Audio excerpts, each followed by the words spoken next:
Hello. Welcome back to the Authentic Creative, expanding our capacity to feel good. I am so excited because I've got some amazing women here today. I'm so grateful that these amazing women have taken the time to be here. So whether you guys that are listening are tuning in while you're driving, walking, doing laundry dishes at the gym, taking a moment to breathe in your bed, you belong in this conversation. There's no accident that you're here. It's no coincidence that you're listening to these women at this moment in time. So trust that you belong here in this conversation. And this episode features a very special panel. It's called, this one, is called The Light Within, Embodying Compassionate Leadership. So we're going to explore that, a heart-centered exploration of what it means to lead from a place of presence, integrity, and compassion. And my hope is that you, as you listen, that you feel nourished and inspired and more connected to your own light, your own ability to lead. Because you too are a leader in your family, your friendships, your community, your creative work. Your presence makes ripples, your voice matters.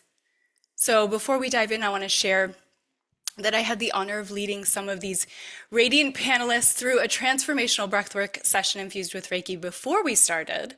It was a powerful moment of alignment and clearing and expansion. And I think you're going to feel that energy, that resonance throughout this episode. And many of these women that you'll hear from today have also been featured in solo episodes on The Authentic Creative. You might recognize them.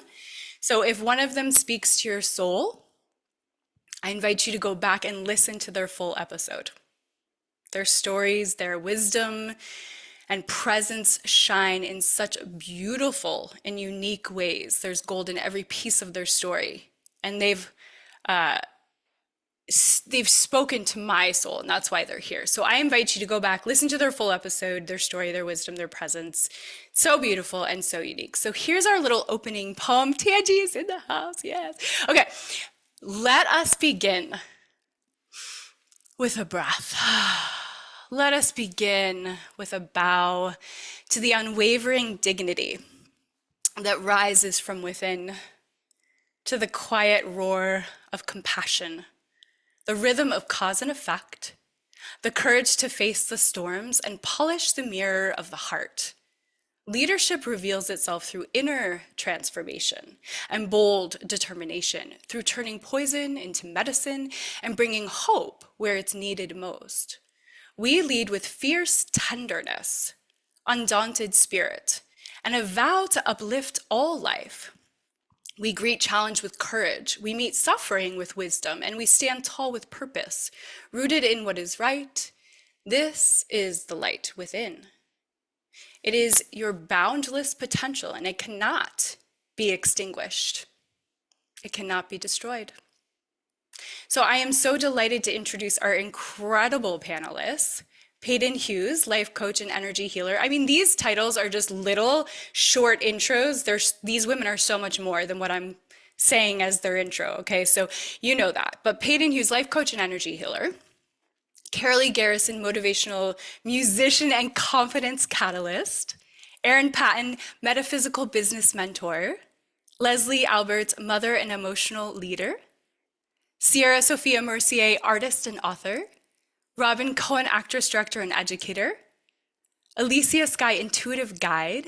Shannon Kim, herbalist and hypnotherapist. I'm going to share so much more about each of them. Tangelina Rouse, actress and comedian. Jen Heller, wellness educator and podcast host. Rachel Blumberg, wellness entrepreneur.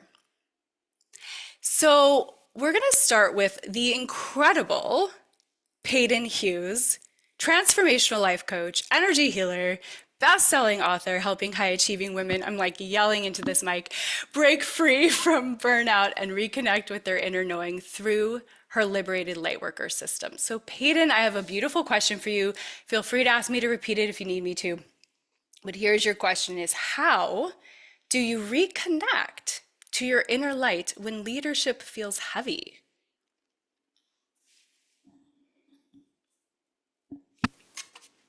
And I'm going to unmute you. I love this question because my theory is when it feels dense, when we feel heavy, it's not actually us. I suffer from the absolute delightful delusion that I am radiant love and light at my core.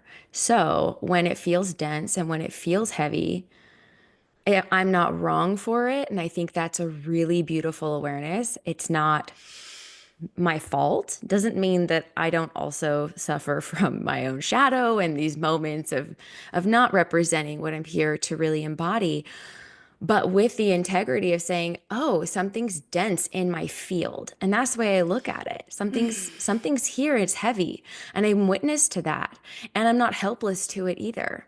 So for me, I pick up my pendulum. I pick out some amazing charts and a system of clearing energies. And I bring this playful curiosity to the moment of what is this density speaking into my life? What is it showing me and revealing to me? And sometimes it's my own inner work and my own shadow that's very real. And it Yeah. is not something to bypass and pretend isn't a thing. And other times it's not me at all. And it's Mm-hmm. something I just picked up as a little empath walking through the world like a piece of Velcro, and everybody's stuff is sticking on me. And I go, whoa, I just gained 100 pounds walking from Trader Joe's to my car. This is Mm, insane. mm. And to just not make anyone wrong for that and go, oh, that's my energy, my intuition, my perception working. And I was not protected in that moment. And so it's time to protect myself and clear it. And that's really how Paden, I've done that. Paden, I am so deeply curious throughout my life of the discernment, and I know this is like a 3 day Mhm. workshop between what is yours and what is not yours. Um, oh, first of all, we've been taught to have no discernment in life as a feminine trait of conditioning, I really believe.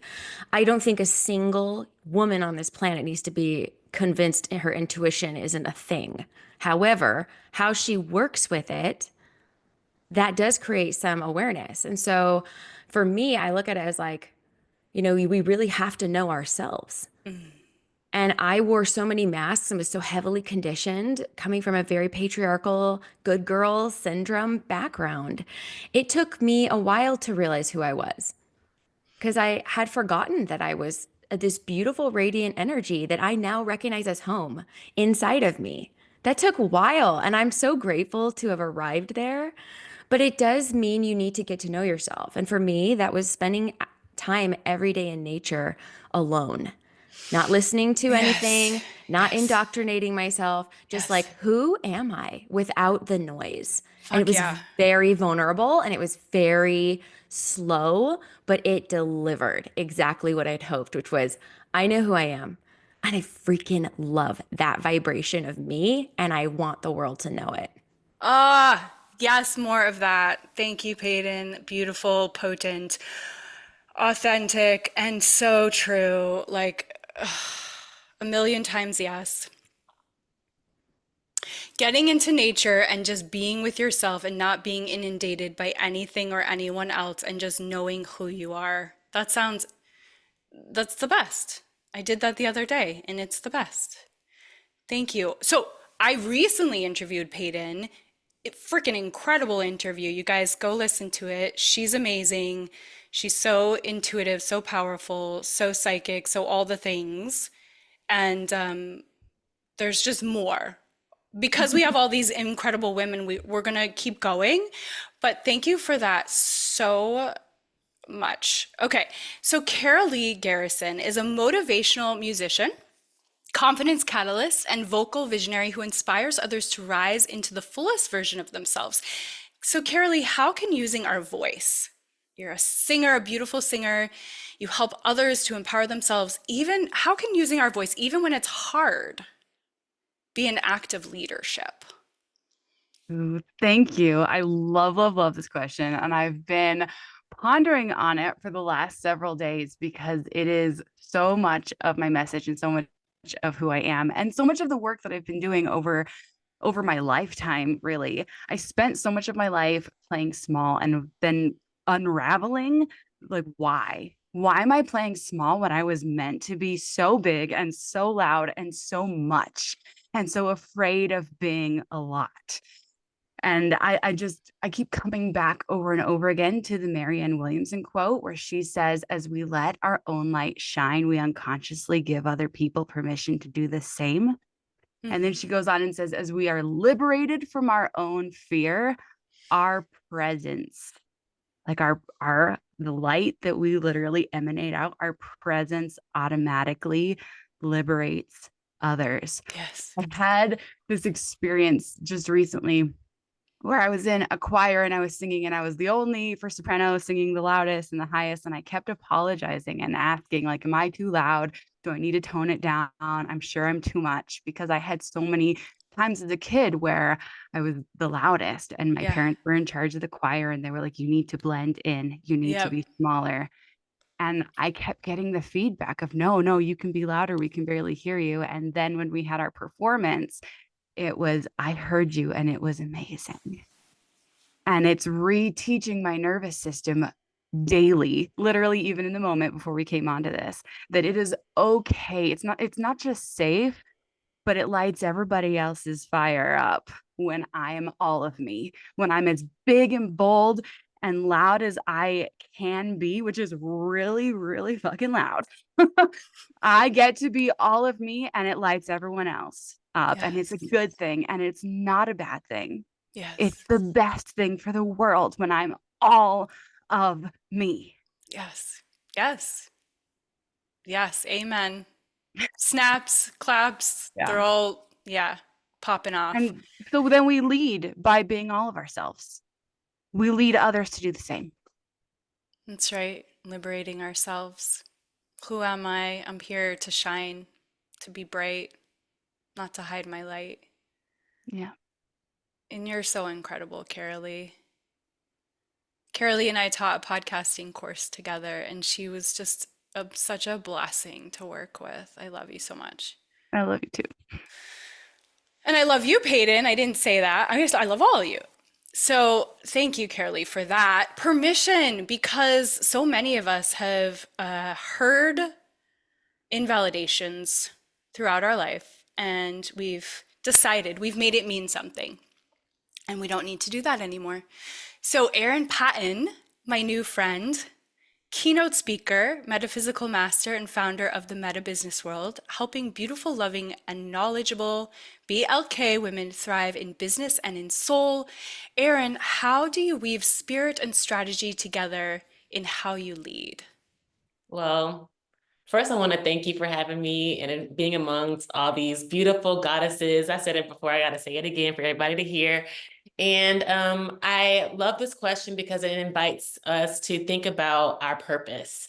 And when we speak about spirit, spirit is in everything. So to not include spirit in strategy means to miss out, what I always like to say, on like 66% of ourselves, 66.6, because we're part mind, part body, mind, soul, as we know. And we always move with body. We always move with the physical. We always move with the tactics. And coming from a business background, I went to Harvard Business School.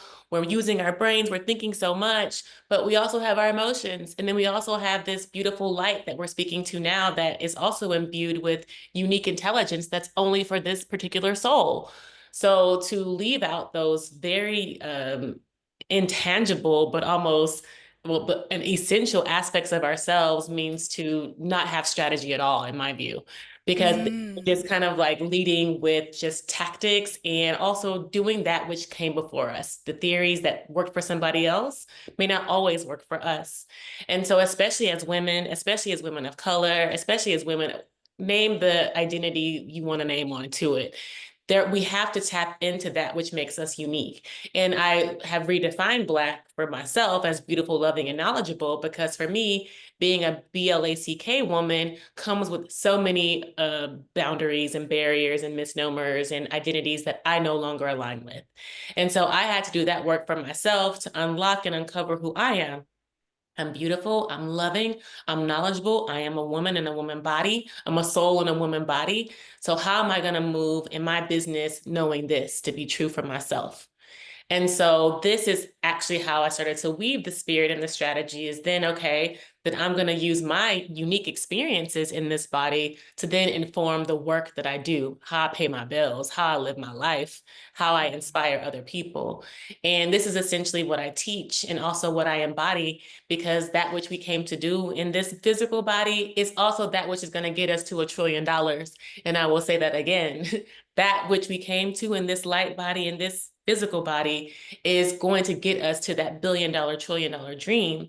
And we have to be able to not only believe that, to know that, but to embody that.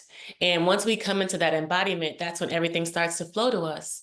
And then that's when we move from being that strategic, stressed out, burnt out individual, but then a purpose aligned, soul aligned, love embodied, divine goddess that we always speak about, but we have to embody. So this is really Yes. how I weave the spirit and the strategy, and why I really believe that wealth is defined by so much more than just the money and the dollars, but it's really defined by how we carry our soul and our emotions. Mm. There's so many things to speak to about what you just said, and it's ancient wisdom. When we tap into the truth, we're tapping into the ancient wisdom. This is not new, but it's new sometimes for us because we've forgotten our truth. And Mhm. so that's why we're here together as mirrors today to remind each other as women and the listeners, remember your truth. Remember you're priceless. Mhm. Remember when you tap into that which has been invalidated for so many of us, Mhm. that that is your gold, Mhm. that every piece of your story is gold, and that the way that you uniquely operate, like you were just saying, is your fortune. Yes. That's everything. And I think that a lot of us have had proof of that, of seeing when we allow ourselves to like come from source and come from our heart, that actually those are the best ideas. And that when we come from the mind, and you're so obviously intelligent, Harvard, hello, but when we come from the mind solely, like you said, just that, that creates burnout. Mhm. That kind of strategy creates burnout. So thank you. I can see everyone just wants to respond to everything. You've lit us all up. And we're gonna have a little after party after for the people that can stay, and we'll reflect on everything that everyone shared. But thank you so much, Erin, and I can't wait to hopefully interview you one-on-one so we can go deeper. So I just want to transition into saying, by the way, Erin, I love you. You're amazing. Shannon Kim. Thank Okay, you. we just had, you're so welcome. We just had the most amazing Goddess of Light retreat with your tea that you sent me after the last panel. So Shannon Kim is an herbalist, a tea alchemist, and an intuitive hypnotherapist offering grounding, nourishment, and sacred transformation through ancient plant wisdom. So Shannon, beautiful Shannon, how can small daily rituals help us lead with more love and more alignment?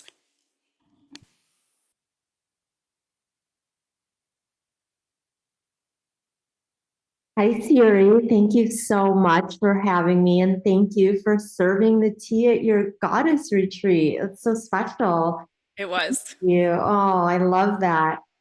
So, small daily rituals can help us lead with more love and alignment because it gives us the opportunity to pause and reconnect. And whether that's through meditation, a few breaths, exercise, writing, whatever your intention is, what I love about the idea of the word small is that it lets people know that it doesn't have to be a full ceremony or a full day. It can be 5 minutes. And you can create the space with a breath as an opening. You can close the space with a breath as a closing. As long as you have an opening and a closing, it can be 2 minutes. So I love the word small.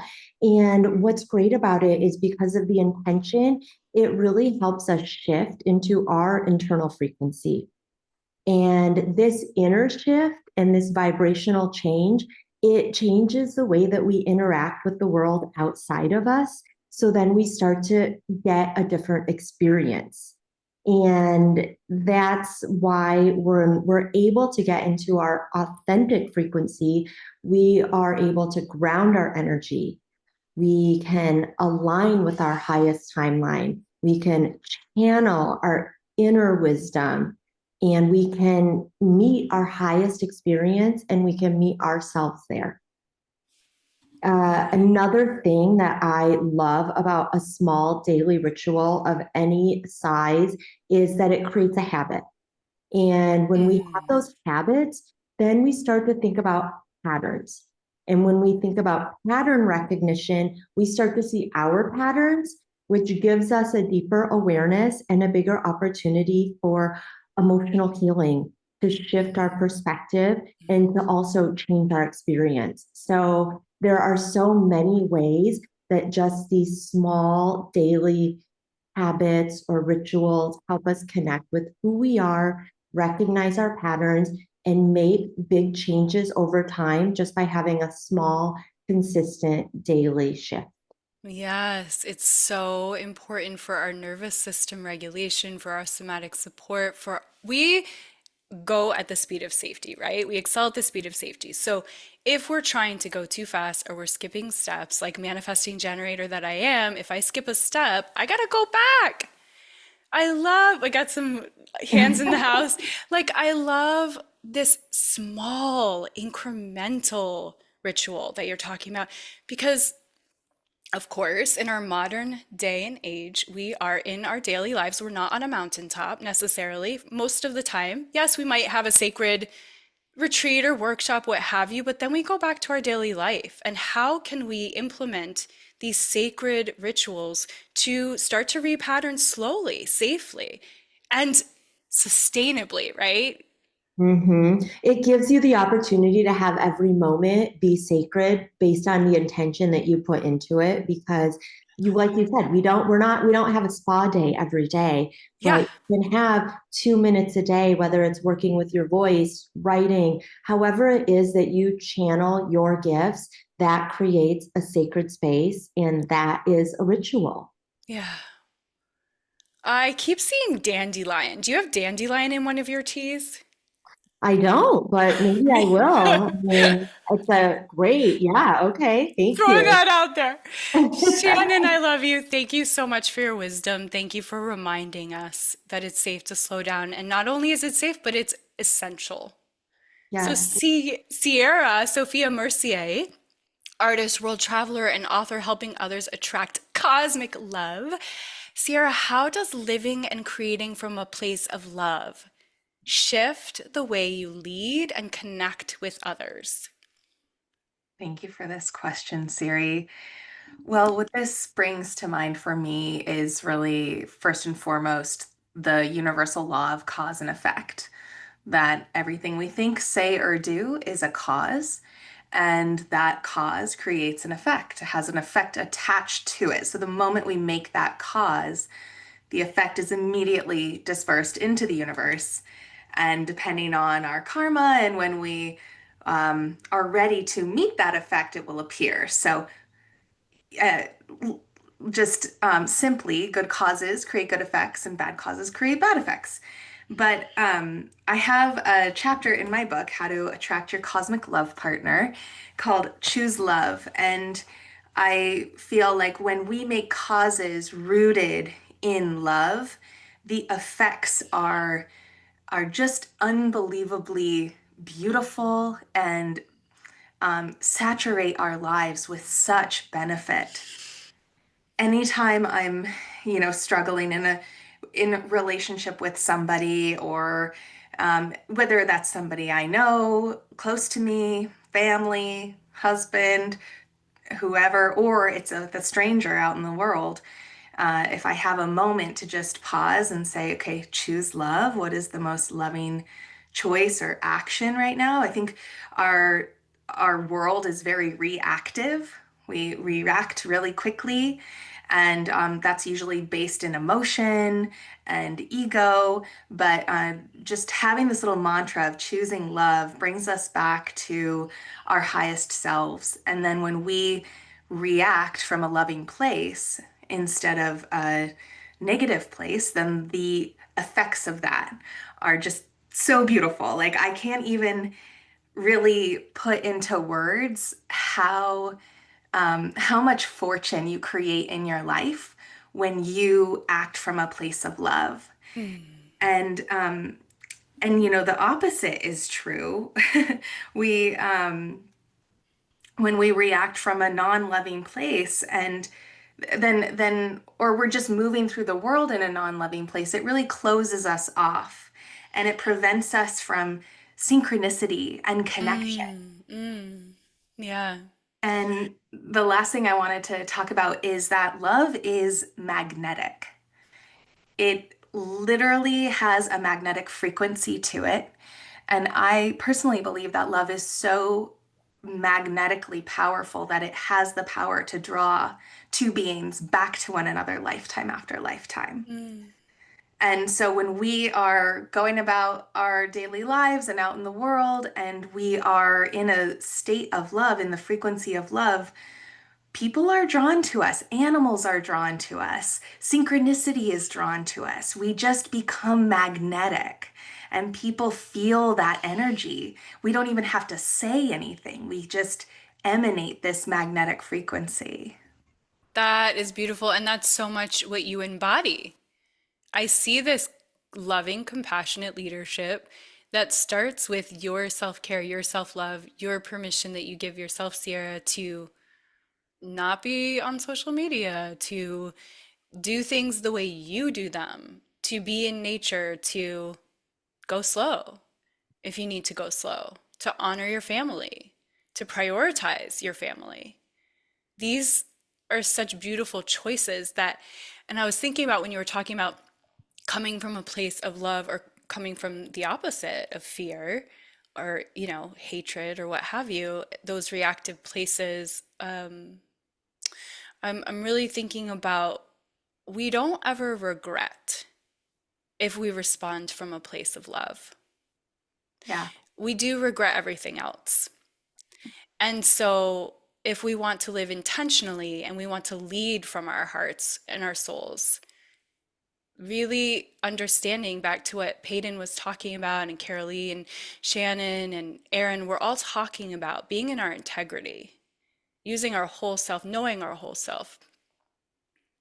And that vibration of being in our wholeness, in our integrity, of knowing ourself, of being with ourself, of slowing down, of honoring ourself, that brings us into the most compassionate leadership we can, and leading ourselves first, right? So thank you for explaining about the cause and effect and the way that we can make these loving causes. And by making these loving causes, we are the magnet, and that our hearts scientifically are proven to be incredibly, incredibly strong, stronger than the mind when we come from that center. So it's so beautiful that you embody that, Sierra. Thank you so much for popping on last minute too. And so speaking of popping on last minute and being willing to pop on last minute, Robyn Cohen, versatile actress, director, educator with 30 years of experience in theater, film, television, founder of Cohen Acting Studio in California. Robyn, this is it. This is it. Okay. Is it. Okay, here's the question. Here's the question. Are you ready? Done. Here you are. How has storytelling shaped the way you lead with heart, courage, and creative truth? Well, this is a story unfolding right now of all my dreams come true as I look out at all of you. Happy Mother's Day. Thank you for being the source of life for so much, whether you're a mother to a child, nurturer, caretaker. Thank you. God bless you. You're doing a phenomenal job. I'm going to try to not scream into the mic. Storytelling. I'm I was just asked this question. I'm working on a couple of productions that I'm mounting in Los Angeles, and one that we're going to sort of take on the road to a couple cities as well in the US. And it's interesting because as an actor, a performer, and as an acting teacher, I'm looking at what is the point? What is the point of doing all these acting classes, voice classes? I'm training my body, I'm training my voice. I'm training my instrument. I'm going to drama school. I'm doing all this stuff. Why? And I'm realizing now it's so that we can use our voices to talk to the world about things that matter and about things that are going to mold and shape people through the sending of ideas, which is what theater is. It's about sending ideas across the footlights in a meaningful way that lands in people's hearts and souls such that they're never the same. Mm. And it makes being an actor and a teacher of acting kind of it's something that starts to have a glow about it and makes me understand what storytelling is really about and why we're doing this and why we take the years and the blood, sweat, and tears and audition and go through the ringer of Hollywood, blah, Yes. all the things. Why? Yes. So that we can ultimately develop a voice that moves, touches, inspires, and hopefully makes things a little bit better. Right. And just to pull in everything I'm hearing from what you were talking about, the gratitude and the daily practices and the love. Right now, I'm in a play. It's called What the Constitution Means to Me. And it's a woman's true story about how she came to America because her great great grandmother was basically ordered from a catalog for $75. Mm. And it's about how the United States Constitution both helped and harmed her family and its amendments. And it's about ultimately how we can do better. And it's about human rights. It's not a political play, but it is about human rights and LGBTQ rights and women's rights and civil rights and indigenous people's rights. And I think I said this to you, Siri, recently, like, talk about, like, this might be the last play I ever do. Because what else do I even want to talk about? What else is there to even talk about but these things? And how we can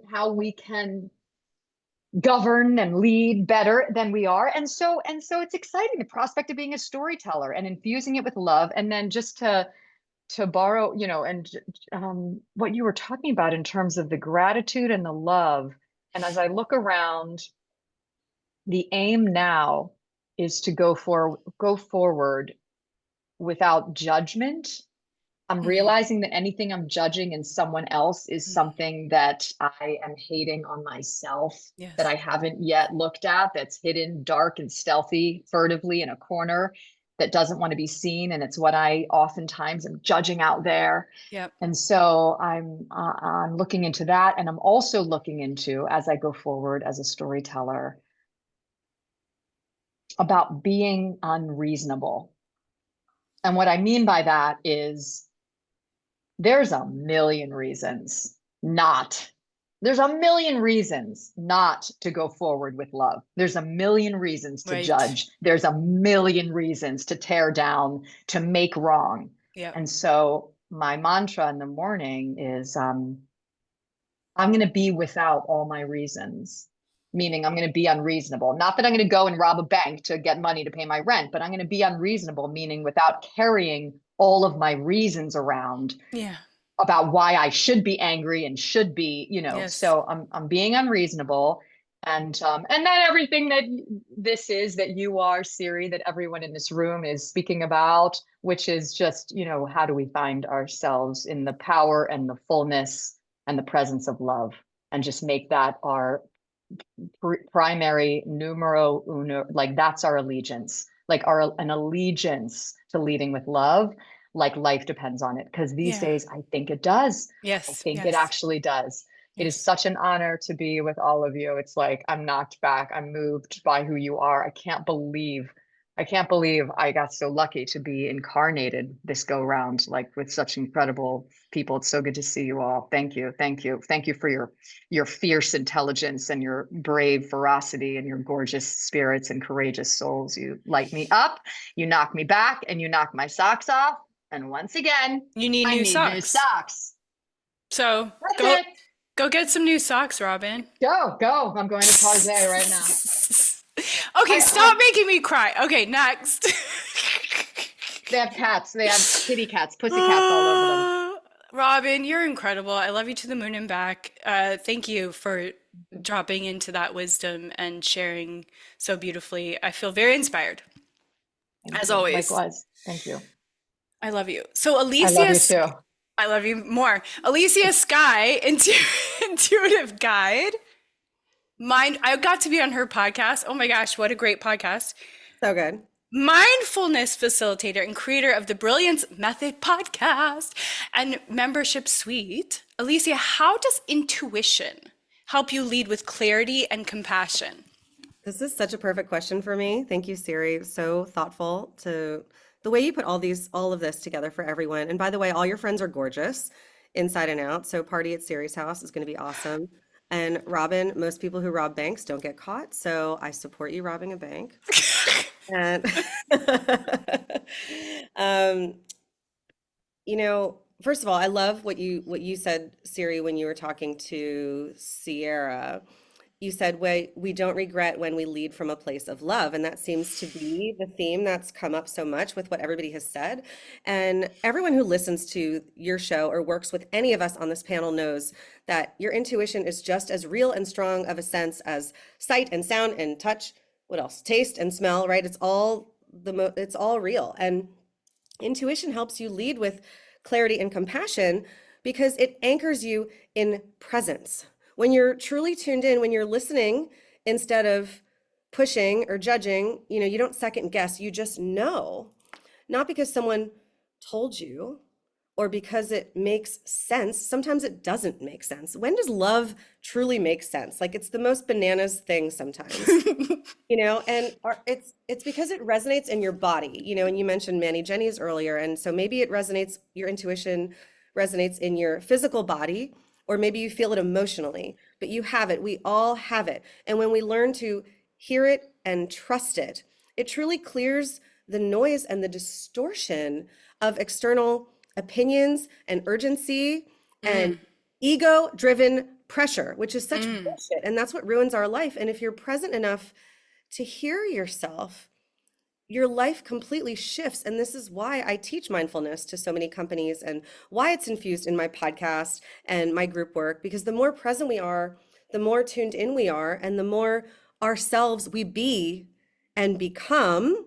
And so that's where the clarity comes in. And we'll get to leadership in a second, because you're not reacting from fear when you're listening to your intuition. And sometimes when you hear something intuitively, it may not be great news. Intuition is always happy thoughts. Sometimes we hear or we feel or we know something and it's not exciting or thrilling, but you can drop into a pause, a place of presence, and then respond, not react, right? Yeah.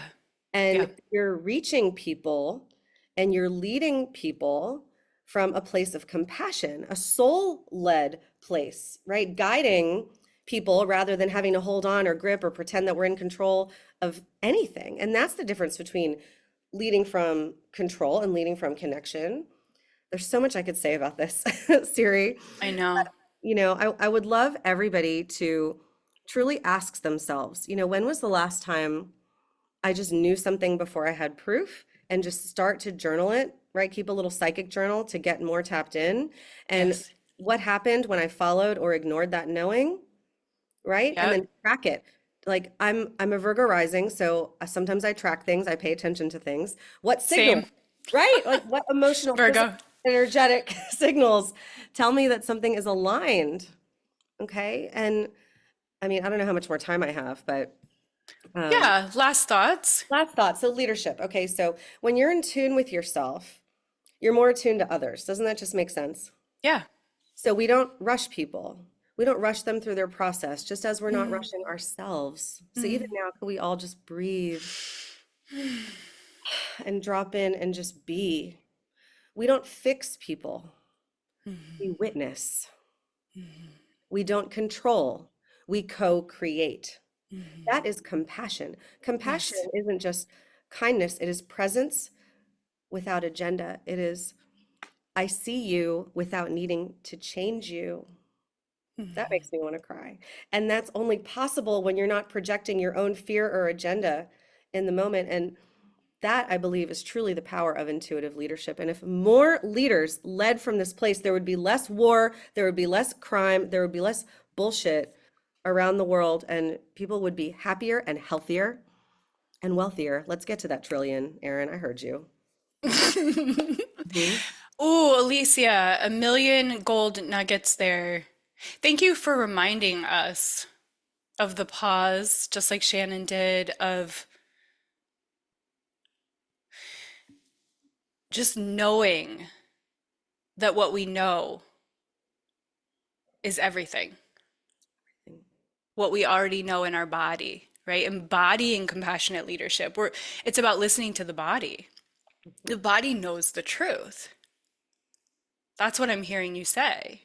Big time. And you know my story, and you've been on my show, and listening to my intuition saved my life. Like, I would be dead if I didn't trust my intuition, and I talk about that a lot on my podcast. And Yeah, and leadership is important, and making money is important, and when more kind people have wealth, the world is a better place. that's right. So I support spiritual workers and light workers. Get rich, right? We got to write a book. Spiritual people can wear Prada. Okay. So do it. Ask for what you're worth. Be kind, be generous, be extremely generous. So there's no resentment, because you have everything that you need. You are so tapped into your abundance and more, because you trust yourself and you become even more of yourself. Yeah, I think it's really important in talking about compassionate leadership and living in the light, that just because we are coming from the heart and we are spiritual does not mean that we need to overgive. It's the opposite. It's the trusting of our boundaries and that we know our worth. So thank you so much, Alicia. I love you so much. Lesley Alberts, mom of two beautiful boys, wife, podcast host. I got to be on her amazing podcast, an emotional leader who thrives in nature, lifelong learning, and authentic connection with women. How has motherhood and nature shaped your way of leading with heart? Thank you so much. Literally forgot I was actually on the panel. I thought I was just your like front row show, like taking everything in by everybody else. It's been so amazing. And oh man, I'm honored to be asked this question. I was so grateful to actually go take a hike this morning in the foothills before this, so I was able to collect some wisdom there. And I feel like it's more what Mother Nature has taught me about mothering. And it is to be kind, to be respectful, to slow down, to disconnect and be present. And I think that is something that is so important that sometimes we have to be very intentional about doing, especially in this overly dysregulated world that we live in. And as an emotional leader, that is part of my journey. I have been on a journey. You've been a part of it, and some of you here today have as well. And it's been wild. And it takes courage to go into the wilderness, right? And it will humble you. And there can be a lot of uncertainty in it, but it can teach you a lot about yourself, and you can get into your intuition and learn about who you are and to trust. And nature is just such a powerful tool that we could tap into. It's a free resource, right, to us. And so with my mothering journey and being an emotional leader, that is what, God has called me here to be on this earth. And this is what I am doing as a mom, and to help other moms. It's not normal to feel this shitty. And that's where I was in my motherhood journey, constantly dysregulated, constantly overstimulated, and overwhelmed. And I had that inner knowing that something wasn't right. Something was not, this is not how it's supposed to be. It could be so much better. And so for me, that is just connecting in nature with my boys. My 2-year-old just bombed down a hill yesterday on his little Strider bike, and he sent it, and he didn't crash, but he went for it. And it was so awesome to see, like, that lit me up, that he can express the same thing as and they just got home from daycare. Perfect timing. But for me, it's about being an emotional leader for my kids, and connecting them with nature and showing them how if we just stop and look outside, like you can't process and force a flower to bloom, and you're only going to go as safe as your nervous system will allow you to go. So nature is such a learning tool. And I have perfect timing. in this mothering journey of mine, and I'm learning something new. They're actually the teachers and I'm the lifelong learner. So it's a gift. It really, truly is. And I'm just honored to be here with all of you. And I'm along for the ride. I'm along for the journey, and excited to see where it takes us. I'm just so struck, Lesley, by your humility, your heart, the simplicity of your perspective brings us right back into our alignment and into this place of letting go. What Alicia said reminded me, like, slow down, because I want to fit you all in this like condensed amount of time. But it's like, slow down. So, yes. And then, Lesley, what you're talking about is just like being present, slowing down, not forcing. I mean, this is obviously the themes that are coming out from all of us are very, very, very similar. I love the way you're talking about just witnessing. You know, both Alicia and you were talking about witnessing people. And Robyn too, like witnessing without judgment, just witnessing with love, like Sierra talked about. It's who you're being. It's who you're each being that we're all vibrating with, is this being of light, this being of heart-centeredness, this being of presence. And this is the way forward. This is the way forward. So thank you for showing your children and everyone else that is embarking on the wild journey of motherhood. How can we do this together? Because it doesn't have to be the suffering that you were experiencing. So that nervous system regulation that you're giving everyone is so beautiful. Thank you. Yeah, I think motherhood isn't meant to go out alone. You know, we used to be in tribes back in the day, and sometimes it can be a very isolating journey. And I know we talked about that when you were a guest on my podcast, Yes, and vice versa. And yes. it's not meant to go alone.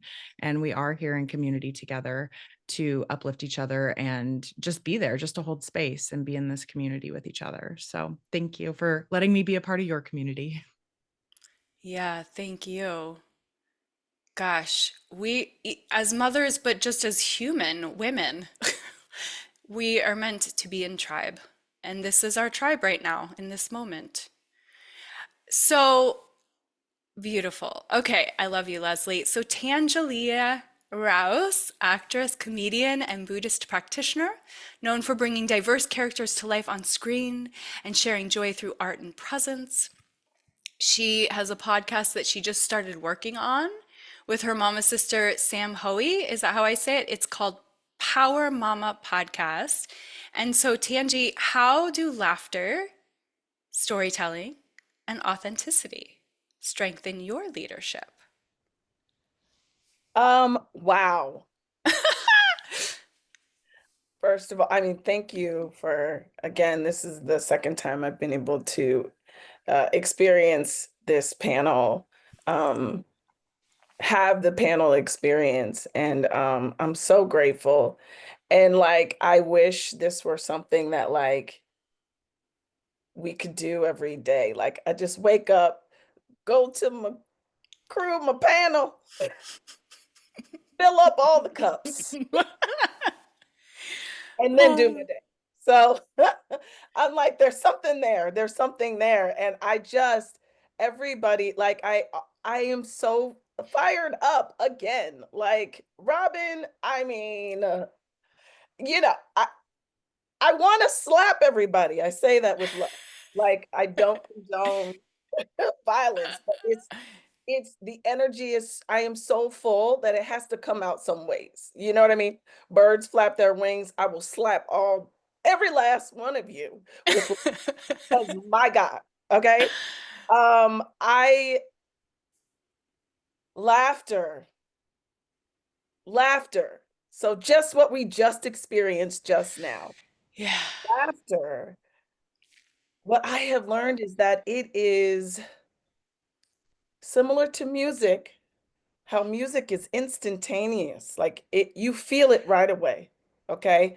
And it's not a tool that people have to spend years cultivating in order to understand it, in order to make it, in order to feel it.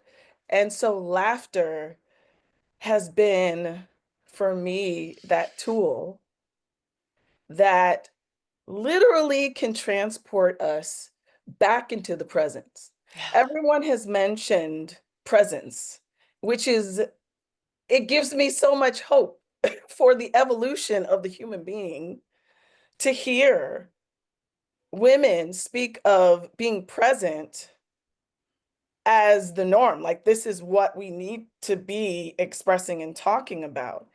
And as a comedian, every time I get on stage, it's an opportunity to invite others who have willingly come to this space to share this experience of being present. And they don't even need to understand why they need to be present. It gives everyone the opportunity to tap into the self. And the self is always, the self should be running the show. Our mind is a beautiful tool, but it's a tool nonetheless. It's a tool. When you want to fix something, you go, you pick up the tool, you fix the thing, and then you put it down. You don't then identify with that tool throughout your whole entire existence. You know, we are more than just one thing. And a lot of times I've talked in my comedy about the mind being like a drunk uncle, get a little belligerent, like, you sure you won't do that? I don't know. You know what I mean? It's set there to protect us. And that's a beautiful thing. And I think through laughter, I'm able to have conversations with people where they don't feel judged for allowing the drunk uncle to show up to the family reunion, because he's gonna come whether you invite him or not. So you could either embrace him with love and say, thank you so much. I know you're there to protect me. Come sit over here, put the bottle down. Let me get you some hydration. And I will come back to you in a minute. I value you, but I'm gonna need you to sit your ass down over here. Okay. Yes. So that the self can come through. I've heard Robyn speak before about, this is it. This is the moment. And I think that's why you were like, this is it. And that's like their thing. This is it. This moment right here is the victory. Yeah. This moment right here is the $1 trillion. Erin, let's go, Erin. I let's go. Like, but this is the moment. I feel that $1 trillion right now. Because at the end of the day, none of these things matter anyway. Yeah. We're not just one thing. We're here for multiple purposes. I'm a manifesting generator as well. Whoop whoop. And I work best as a responder to Yeah. these beautiful things. I work best in that way. And so every time that I am able to open up a space, like, I feel like I am that, ring the bell, open up a space for everyone's inner child to come out and play, for everyone to sit in a room and realize that we're more alike than we are different. And for all of us to kind of be affirmations for each other that we're already incredible, Yeah. just as we are. And I know we hear the term, the blind leading the blind. And I was thinking about this the other day. The blind leading the blind for me is the mind leading the mind. But when you can drop in to the presence, it's like it's the conscious leading the conscious. I love that. So I needed this morning. The challenge, as a Buddhist, we like to believe that the challenges that come simply mean that you're on the road to some really great shit. And of course, this morning the universe was like, ooh, we about to do all the things. And I'm like, I need to be present. I need to be present. Oh God. And I was like, you know what? You're right. This is about to be incredible. And I made myself laugh. I've laughed at the absurdity of how the challenges just kept rolling out. And I was like, well done, universe. Well done. That too, like, and now I'm here and I see why. And lastly, I've started doing new work, that's old work, working with families of transracial adoption and Oh, specific wow. mothers of parents who have adopted African American children. And I've worked with kids in theater. I've worked as a nanny multiple like decades ago.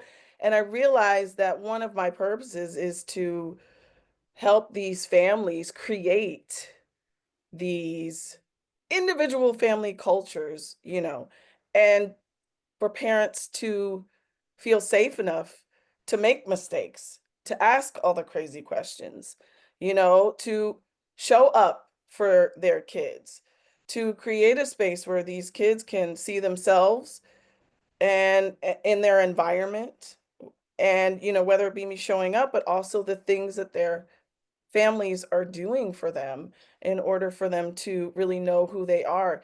Kids get it. They know how to navigate from the self.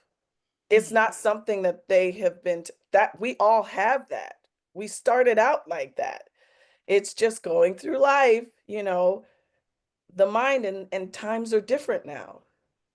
Back in the day, a lot of the things that your mind says that stifles who you genuinely want to be, the mind, it was set up for protection. As a Black woman, I know that parenting, if you kept your kids alive, that was success. Yeah. So to say, don't be too loud, don't yell and scream, don't wear your hair in its natural form because it can be too distracting, comes from a place within the DNA that says if you are too loud, you will be in danger. Yeah. A different time, and now we're paying attention to our nervous systems and what our nervous systems have been programmed to do and say, and now we're undoing all of that. And it's such a beautiful experience because we have that light within us. We always have. And I'm just grateful to be able to open up a space where we can all laugh together. Because if I didn't have laughter, I'd be jumping off some roof, and nobody wants that. I'm too cute. And, you know, we all feel that way. So to be able Thank to, you, Tangi. Oh my gosh. sorry, I'm You've got me laughing and in tears. like, Thank you so much for your heart and your ability to I feel I feel healed from hearing you from laughing with you. I feel lighter. I feel like when we're laughing, all possibilities are flung open. We are flung into possibility. And when we're taking ourselves too seriously, taking life too seriously, like you said, we are in contraction and we cannot see the possibilities. So it has to be a possibility for us to come into spaces where it's safe to just lighten up. Oh my gosh, yes. So Jen Heller, health and wellness educator, host of Homes That Heal podcast, infrared sauna expert, and a beacon for cultivating high vibe, abundant spaces. Jen was on the podcast. Brilliant, wonderful, Jen. How can creating nurturing spaces within and around us support compassionate leadership? Okay, well, first of all, I'm with Lesley. I was completely distracted. I thought I was just coming to witness this nourishing full cup. Robyn is robbing banks with cat socks, and Tangi is slapping all of us. So I'm like, what am I even supposed to be talking about? I completely forgot. I wrote some notes. I'm like, everybody has already said most of the things. I'm like, what the hell am I going to talk about? And then I just got wrapped up in everybody's things, and then I kept thinking like, oh, that's right. I need to say something grandiose here in a minute. I, I mean, literally everything I echo. I mean, from right out of the start when Paden was talking about natural, being in nature. I think for me, and my story, I've always I'm a Capricorn. I strive to be in leadership. I've always been the trailblazer. You know, my mom has always said I was jumping out of my crib before I could even walk. Like everyone's going here, Jen's going over here. So I love leadership and I love leading a pack, but I'm also super cool doing it alone. Like I don't need a ton of people either. Like I can just roll, but I love this. This is just like drink this all day. I don't drink alcohol. I don't need to because this is just my jam all day long. But from a leadership standpoint, I mean, fresh out of business school, I went to work for Coca-Cola and spent a good amount of about 14 years, front row seat, corporate, worked in HR, management, leadership, you know, all the things. So I had a front row seat to a lot of different ways that people interact with each other. And I'm very grateful for my time at Coke. I'm not going to discredit it by any stretch. However, the nuggets that I took away from that were how people communicate with each other and like having the opportunity to see all of the different leadership styles and the way people manage people and communicate with people and talk to people. I learned early on that the supervisors and management and leadership people that were actually giving a shit about their employees or their people were the ones that had the least amount of turnover. They were the ones that had the best relationships with their people. They earned's actually not even the right word. They had the most respect from their peers and from the people who are working for them because people wanted to show up for the people, their mentors, right? And so it was like, interesting, you know. So over the course of years, I started developing an interest to asking people questions instead of assuming why people do the things that they do. And so that is something that when I finally left corporate, opened up my own wellness center, you know, I was very grateful for that time, but wanted to get into health and wellness. You know, my story, I had some health issues that came up that really just drove my passion to leave that role and start my own business. I took all of that into the space of like, I want to hire people and I want to work with people and other women, particularly, have always worked for me, usually are worth me, and like really get to know who they are and what makes them shine. So I like to know like what their zone of genius is so that they're working in the thing, so that they're doing the things that they love. Right. So that's the one thing just in and around leadership that I think has allowed me to cultivate and grow like a phenomenal team of women that work with me. But as you know, shortly after I left my corporate job, I actually had a stroke, was paralyzed for a few years, like went into a pretty, you know, talk about check engine light on for myself. And I work in the health and wellness space. And so that for me was a huge step back to not, instead of looking outward at everyone else, I needed to look inward at myself. And so that's where I actually had the opportunity. I don't remember who, I think we've all said it, but like looking inward at our own self and having more compassion.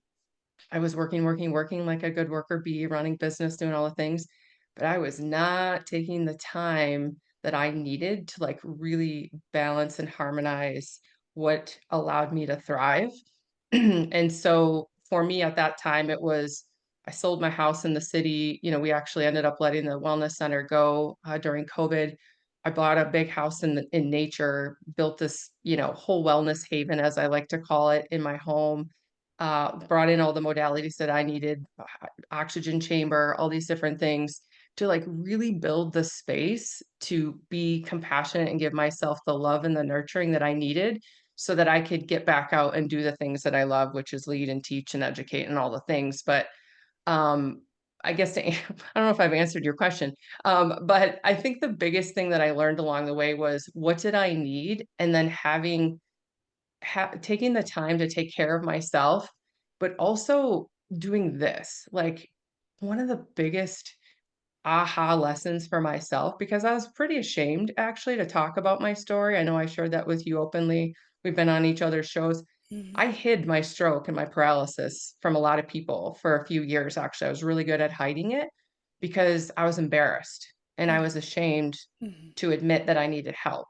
And it wasn't until I actually like raised my hand and was like, "Ah, I actually don't know it all. I can help, you know," and then all people and all of these other women, like everybody kind of just came out of the woodwork. Any of them too. Oh my God, thank you for sharing that. Like I'm also struggling. So when I started having the conversation about what's really going on in my life, as well as what was happening in other leadership roles, like people powerful, right? And I still talk to people every day who are running business and running homes and doing things, just as Lesley shared about being a mom. It's like, we got to say, like, we need help, or we need this resource, or who can help us along the way. So that's actually why I launched the podcast too, is like, I was ready to hit the record button and say, this is the behind the curtain. This is the real Jen, and invite the conversation to be more compassionate about what others are actually dealing with. Because at the end of the day, we all kind of lock arms, and what is the saying? All ships tides rise together, whatever that is. I have evolved so much as a person and as a leader over the years, from actually saying, I don't know everything. I need help. So I think that's that's such a big sign of our growth, our spiritual growth, our human evolution, our human revolution, is when we go from thinking that, like teenagers think, or ego, identifying with ego, to that place of I need help, or I need other perspectives, or I need a mirror right now. And then I love your evolution, John, of talking about compassionate leadership. Embodying compassionate leadership is what you said about really identifying what are people's zones of genius and empowering them to be in that. So that's beautiful leadership, is not only humbling yourself to say where you needed help and I don't know what I'm doing as a leader, is just as powerful as what you're saying about empowering others to be in their zone of genius. So thank you, Jen, for that. And thank you. I just kept thinking that you and Paden should be on each other's podcasts because you have very similar stories. So love you, Jen. Rachel Love you. Blumberg, love you. Founder and CEO of Plate Fit, a wellness movement rooted in vibration, and recently was on the podcast here on The Authentic Creative, blending innovation, athleticism, and compassionate leadership. Rachel, how has staying true to yourself shaped the way that you lead others in this chapter of your life? I'm so happy to be here. And I was just thinking, like, everybody's already said everything that I was possibly going to say. And I really enjoyed listening to everyone. And I just wrote down some words like that everybody said, like joy, present, connectedness, laughter, witnessing, love, beauty, the vibration of me. Peyton, you said that. I actually just started an Instagram called The Vibration of Me. And then just, thinking back to authenticity. And an article came out that I was just interviewed for, and it's interesting because it said when women, when we're rooted in, when we come from our hearts and we're rooted in our truth, that's when we can really help change the world. And sometimes I don't know what I'm going to say, and so when I read it in an article, I'm like, wow, good for you, Rachie. Like I said that, but that's really been my journey back to me.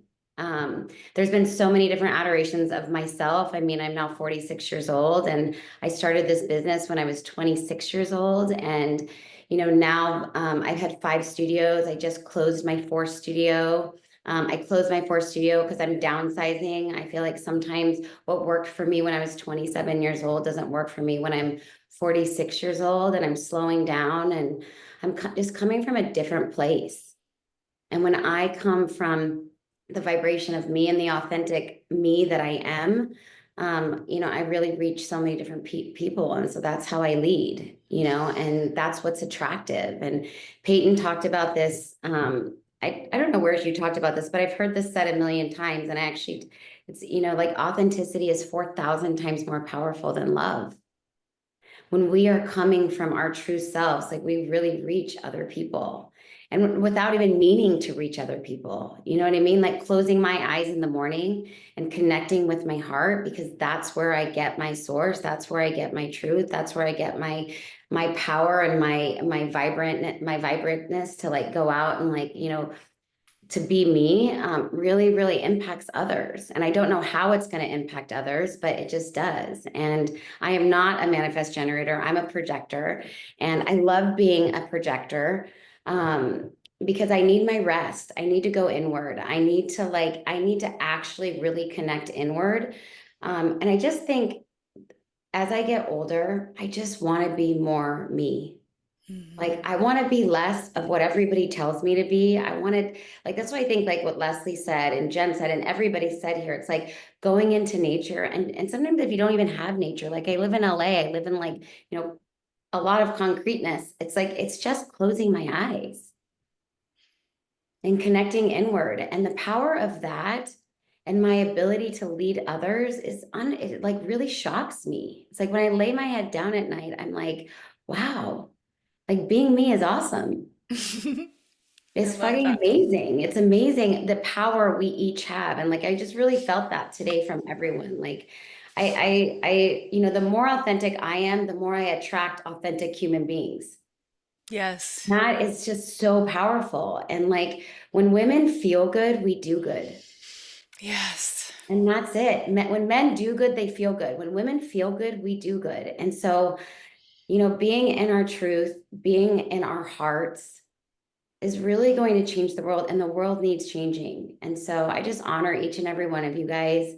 I really honor all your journeys. Everything you had to say was so powerful. And I'm grateful to be on a journey with women like you. So thank you for having me come out today. Thank you so much, Rachel. It's so beautiful hearing you talk about authenticity because obviously this is the authentic creative, and that's what I think we're all striving to be more of ourselves. And how can, as we are dropping in and shedding, this is the year of the snake, right? Like shedding all of those masks and all of those people that we thought we were supposed to be. How can we keep showing ourselves this proof? Like Alicia, you were talking about like journaling, like what's the proof of my intuition working for me? And it seems like it sounds like you're showing up in your true authentic self feels so relaxed and so luscious, and then you're just getting all this proof that this is the best way to live. And I think that's what we're all stepping into more and more and more. And here we are with all these authentic, gorgeous goddesses. So thank you. So here's a little closing poem, very short. You are here to glow, to pulse with life, to lead with love, to illuminate truth, to honor what is real. Your path is sacred in the pauses, in the ache, in the quiet moments unseen. You lead in your own way, with softness, with bravery, with presence. You carry the light within, and you are deeply connected. So thank you for being here. Not just here on this podcast, but here in this moment, here as these soul sisters, here with our listeners whenever they're listening. Thank you for being here for this conversation. This ongoing conversation doesn't stop here, right? This is the beginning of the conversation, and for your own unfolding. Honoring your inner light means trusting your wisdom, choosing compassion for ourselves first, and then that ripples out, and letting your presence ripple outward with this quiet knowing. That's power. If something moved you today from this conversation, let it lead you. Revisit the solo episodes of these incredible, amazing women on The Authentic Creative. There is so much more waiting for you. If you are feeling called to go deeper, there's a few ways that we can continue with private breathwork sessions like we did before today's podcast, with group experiences where we circle online or in person with breathwork, or Reiki retreats. I have a Reiki certification retreat July, Oregon coast, becoming attuned to Reiki 1 and 2 in an intimate, nurturing setting by the sea, or the Akashic Record Reading Certification Retreat, September, Mount Hood National Forest. Deepen your intuitive gifts and step into spiritual leadership. I know Karaleigh took the Akashic Record Reading course we did online, but this is going to be in person. So if you're dreaming of bringing a retreat to your community, I'm offering custom retreat experiences in collaboration with soul sisters across the country. If your heart is nudging you, reach out. If you want me to bring a retreat to your soul sister circle, I am listening. I've got some things filling up each month, so let me know. And I invite you to keep expanding your capacity to feel good, one breath at a time. Thank you again, ladies. Thank you, listeners. This officially closes out our formal part of the panel. If you have to go, then you can go. Thank you so much.